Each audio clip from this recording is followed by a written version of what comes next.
Hola, me llamo.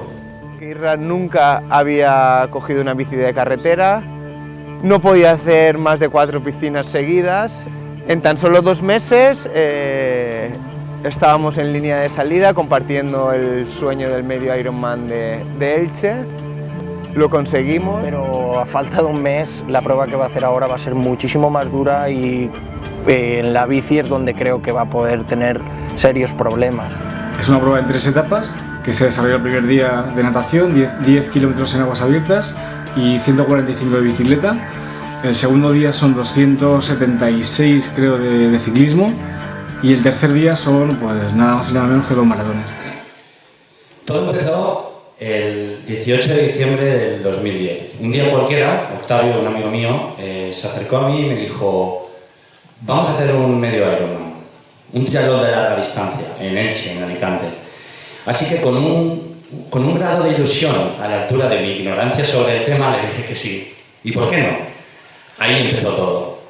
Un mes después, cuando decidí ver qué era esto de un medio Ironman, me di cuenta en el lío en el que me había metido. Casi 2 kilómetros a nado, cuando en la vida había nadado más de 200 metros en una piscina. Un poco más de 90 kilómetros en bicicleta, cuando ni siquiera había montado en una bici de carretera antes. Y por último, un medio maratón, algo en lo que, gracias a Dios, estaba un poco más confiado. Ese fue el comienzo. En marzo de 2011, en 2012 fue un Ironman en Niza. Casi 4 kilómetros a nado, 180 en bicicleta y un maratón para terminar. Y en acabar, en 2013, cometí el mayor acto de inconsciencia de mi vida: inscribirme a un Ultraman. Con el fin de organizar algo más que un evento deportivo, en 1983, cuando yo tenía 1 año, nació Ultraman. Un evento que está enfocado en los valores de la cultura hawaiana: aloha, amor; ohana, familia; y kokua, ayuda. Hoy en día, 4 lugares en el mundo acogen esta prueba: Hawái, Canadá, Reino Unido y Florida. Esta prueba se divide en 3 etapas que suman un total de más de 515 kilómetros entre natación, ciclismo y carrera, con un límite de tiempo de 12 horas cada día. Es decir, si llegas unos minutos más tarde de las 12 horas en cada etapa, quedas descalificado. Hace tiempo escuché a un atleta en una entrevista decir que nunca nadie está preparado para hacer un Ultraman. Y debo confesar que es totalmente cierto. Hay demasiados factores fuera de nuestro control que te aseguren que en esos 3 días vas a acabar el Ultraman. Aquí todo influye: tu círculo de influencia, tu trabajo, tu condición física, tus amistades, el clima, la ubicación, el cuidado, el descanso, las emociones. Entonces, en esos momentos, preparar algo así para mí, una persona que nunca había destacado en ninguna de las 3 modalidades y que siempre estaba por debajo de esas 12 horas, significaba tratar de convertirme en algo imposible. Suponía intentar algo casi improbable de conseguir. Así que solamente por eso y por el propósito o por el aprendizaje, tanto si fallaba como si lo lograba, ya suponía un propósito lo suficientemente interesante como para salir ahí fuera e intentarlo. ¿Cómo preparar algo así cuando sabes dónde estás hoy pero mañana no? Cuando no tienes un trabajo fijo que pague tus recibos cada mes, cuando vives sin mapas. ¿Cómo desarrollar y lanzar proyectos? ¿Cómo crear negocios que funcionen? ¿Cómo seguir aprendiendo? Innovar, ser productivo, salir de rumba, cuidar de la gente que amas, viajar para dar conferencias, estar conectado y no perder ni un minuto de la vida. Y todo eso mientras entrenas entre 20 y 35 horas a la semana. Imposible es lo primero que se te pasa por la cabeza, ¿verdad? Bien, imposible es imposible únicamente en nuestra cabeza, en la teoría, no en la práctica. Por esa razón aquí he diseccionado ese imposible y he detectado varias claves que me ayudaron a convertirme en ello. Y lo más importante, aplicar esto no solo a un Ultraman, sino en tu vida o en tu profesión. En 2012, haciendo un Ironman, aprendí que se puede crear, trabajar y producir en 8 horas todo lo esencial que antes hacía en 13 o 14 horas. Con Ultraman aprendí a ser ultraproductivo. ¿Cómo? El iPhone 5 se convirtió en mi unidad compacta de trabajo. Conectar el PC o el portátil suponía un torrente de información que atender, mientras que con el smartphone el consumo de la misma y la atención hacia ella es menor. Imaginaros, Project Management, Evernote, Skype, Drive, redes sociales, mail, etc. Con el smartphone solo puedes concentrarte en un proceso a la vez, lo cual te ayuda a enfocarte en una sola tarea y evitar distracciones si no estás saltando de una tarea a otra y perdiendo el tiempo. Cuando acabas una tarea, otra. Desconecté todo tipo de notificaciones en mi smartphone y tablet, desde el Twitter hasta el WhatsApp. Incluso los sonidos que tenemos al recibir un email. Todo excepto el iMessage y la llamada, los cuales consideraba críticos para mi trabajo. Esto evitaba las innumerables interrupciones que producen, primero, todas las aplicaciones que tenemos instaladas en nuestros smartphones, por muy útiles que sean, y segundo, cuando te mencionan, cuando te etiquetan en Facebook, cuando le dan un like a tu foto en Instagram o cuando te mencionan en LinkedIn. Si iba entrenando carrera a pie, me daba tiempo a ir respondiendo emails, a atender llamadas y a ir verificando proyectos con mi equipo. Al ser entrenamientos de larga distancia, de carga, lo importante era terminarlos, no matarte corriendo, lo cual me permitía hacer multitasking a la misma vez que entrenaba. Después dicen que los hombres no pueden hacer más de una cosa a la vez. Mi consumo y mi atención y mi conectividad con las redes sociales disminuyó en un 60% respecto a antes de preparar Ultraman. Y lo más importante y decisivo fue que pasé de ser reactivo a proactivo. Dejé de estar comprobando continuamente si había algo nuevo para mí en las redes sociales y únicamente me centré en atender a las plataformas sociales a primera hora de la mañana y a última hora de la noche. Y en ese momento únicamente me centraba en el trabajo útil de conectar y atender conversaciones. Mirad, social media es como un cristal, es como limpiar un cristal. Nunca se queda limpio, siempre hay una pasada más por dar, siempre hay un nuevo comentario que hacer, siempre hay un nuevo tweet que enviar, siempre hay una nueva foto que subir y siempre hay un nuevo contacto que atender. ¿O me equivoco? Únicamente mantenía reuniones con clientes y proyectos actuales y que formaban parte de una lista de prioridades. Y pospuse conferencias y clases hasta después del reto. Esa lista contenía lo que me importaba y lo que me hacía feliz. Esta lista estaba creada en base a lo que necesitaba para seguir marcando la diferencia y ayudar a otros a hacer lo mismo. Mirad, con menos tiempo vuestras prioridades se vuelven más claras. Lo único que necesitas es trabajar eficientemente en ellas. Haciendo todo eso, me di cuenta del grado de lo que John Perry denominó como procrastinación estructurada. Es decir, con procrastinación estructurada que sufría. Es decir, el arte de procrastinar, dejar lo importante para mañana, posponer, pero llevado a un extremo donde para evitar hacer lo que más se supone que necesitas hacer, realizas una enorme cantidad de trabajo y quedando así satisfecho por un gran número de tareas que realizas. Sin embargo, no las tareas que más necesitas hacer. Entonces, tomé esa lista y empecé a realizar las tareas que trataba de evitar. Escribir el libro, informes de resultados para clientes, auditorías, análisis y conclusiones de auditorías estratégicas, incluso decisiones sobre cuándo y cómo lanzar el proyecto que hacía tiempo que teníamos preparado, pero no encontrábamos el momento perfecto para lanzarlo. Aplicaba en proyectos el 90 Minutes Plan de Tony Schwartz, el cual explica que 90 minutos es el tiempo máximo óptimo de enfoque intenso en cualquier tarea para el límite humano. Es decir, en una hora, en un proyecto al día, avanzaba lo que usualmente avanzaba en 5 horas de proyecto de trabajos para proyectos al día. ¿Por qué? Porque desconectabas todo y únicamente me centraba en esos 90 minutos en un proyecto y todo lo demás quedaba desconectado. Gracias a todo esto me di cuenta de que realmente se puede hacer más con el mismo tiempo que tienes. Sí, con esas 24 horas que tenemos todo el mundo. El tiempo es valioso, pero de nada sirve si no lo exprimes inteligentemente.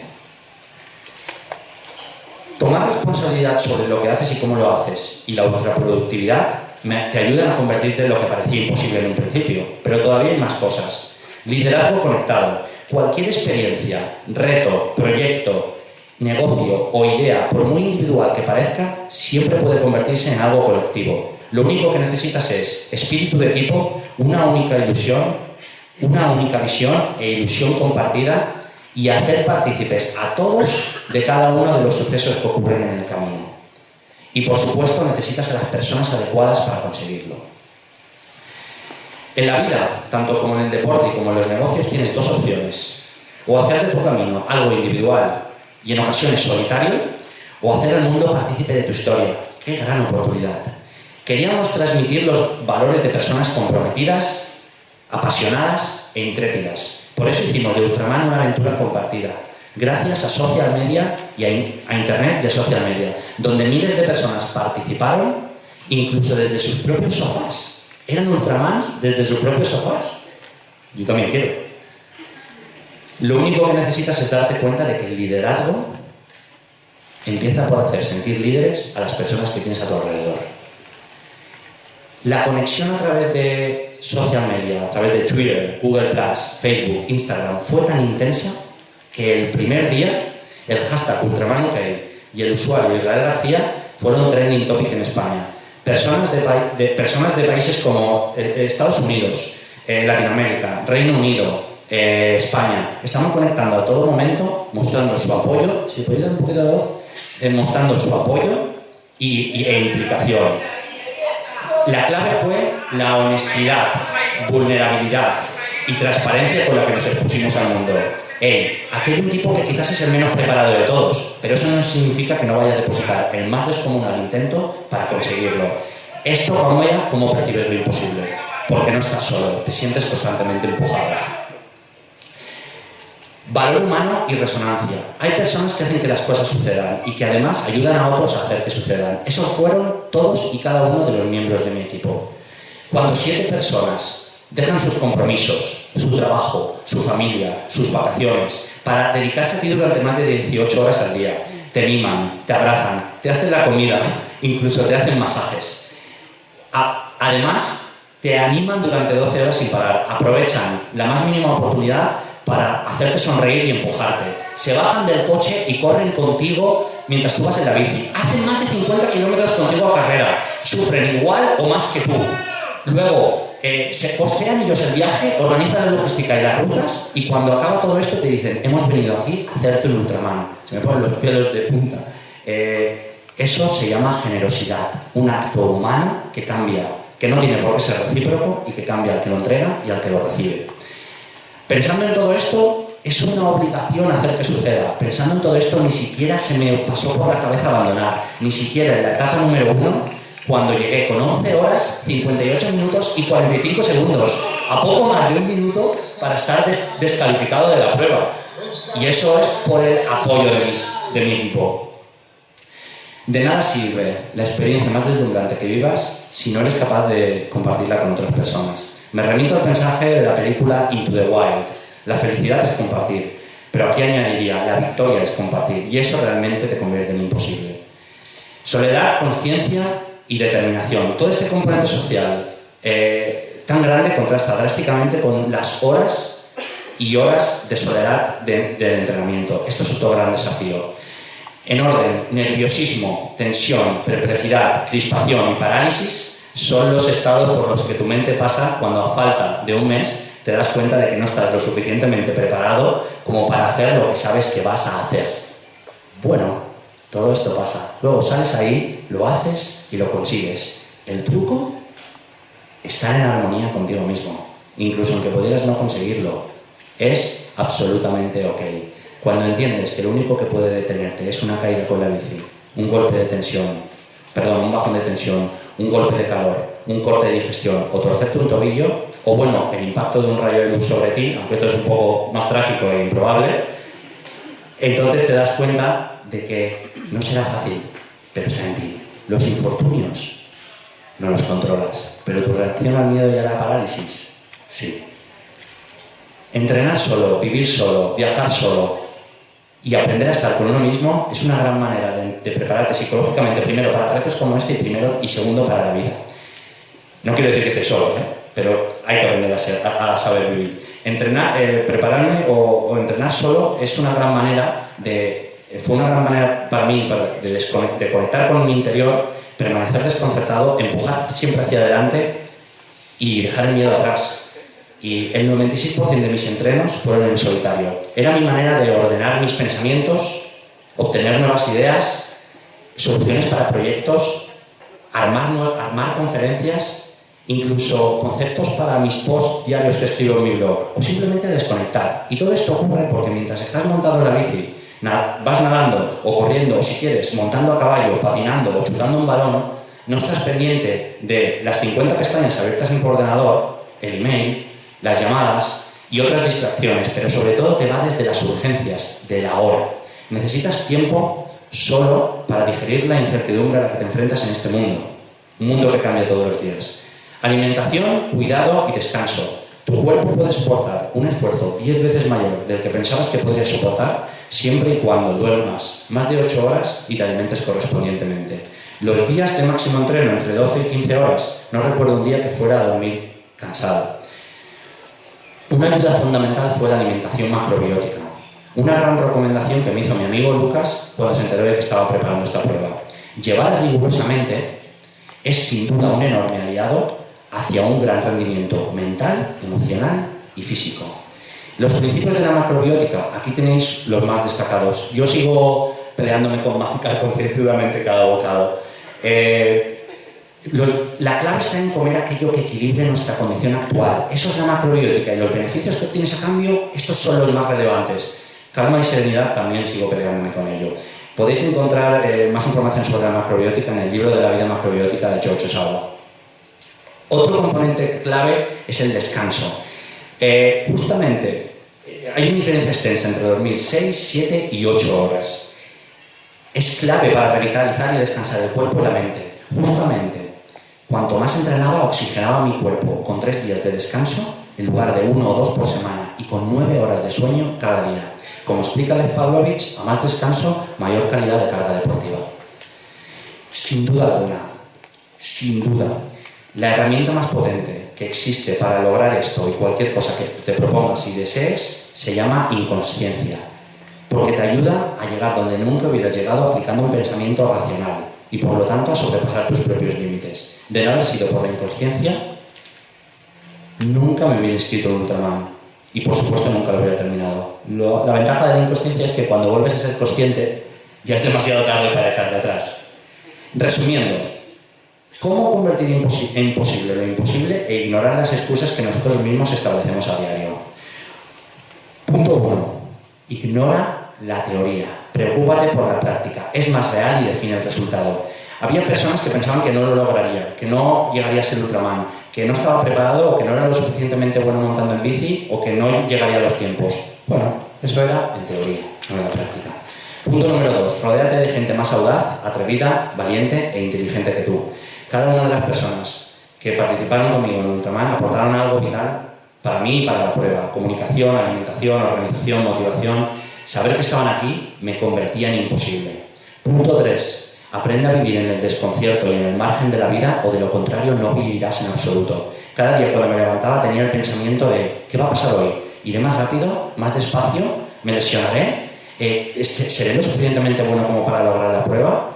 ¿Acabaré? Vaya, justamente como en la vida. Puedes vivir frustrado o angustiado con esa posibilidad o hacer del riesgo tu ventaja competitiva para destacar del resto. Punto número 4. Provoca algo dentro que cree cambio fuera.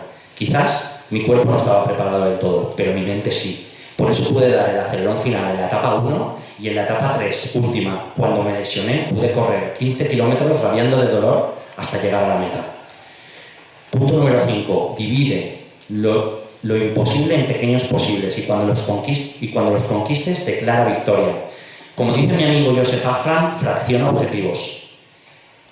Dividir las etapas en mini-etapas me ayudó a pensar en objetivos fácilmente alcanzables y premiarme al conseguir cada uno de ellos, con bebida, con agua, con bebida, con alimentación, con grabar vídeos, hacer llamadas a familiares, un gran consejo. Y punto 6 y último, ama más, escribe más, corre más, Sueña más, apasionate más, arriesga más, lo que sea, pero más. Si merece la pena, hazlo en exceso. Cometer el exceso de empezar, preparar y terminar un Ultraman me ha proporcionado no un título que dice soy un Ultraman, sino una experiencia vital que me ha enriquecido como persona y como profesional. Y permitirme citar a William Blake: el exceso conduce al palacio de la sabiduría. No importa que puedas pensar que es imposible, o no importa lo difícil que pueda parecer, no importa que pienses que no tienes el suficiente tiempo, o que haces demasiadas cosas, o que otros piensan que no lo lograrás. Importa menos que en la teoría puedas pensar que es imposible, porque otros muchos han demostrado que en la práctica es posible. ¿Imposible? Vamos, ya habéis estado ahí antes, y no es para tanto. Los momentos que creáis son las experiencias que os definen. Enfrentaos a ello. Gracias.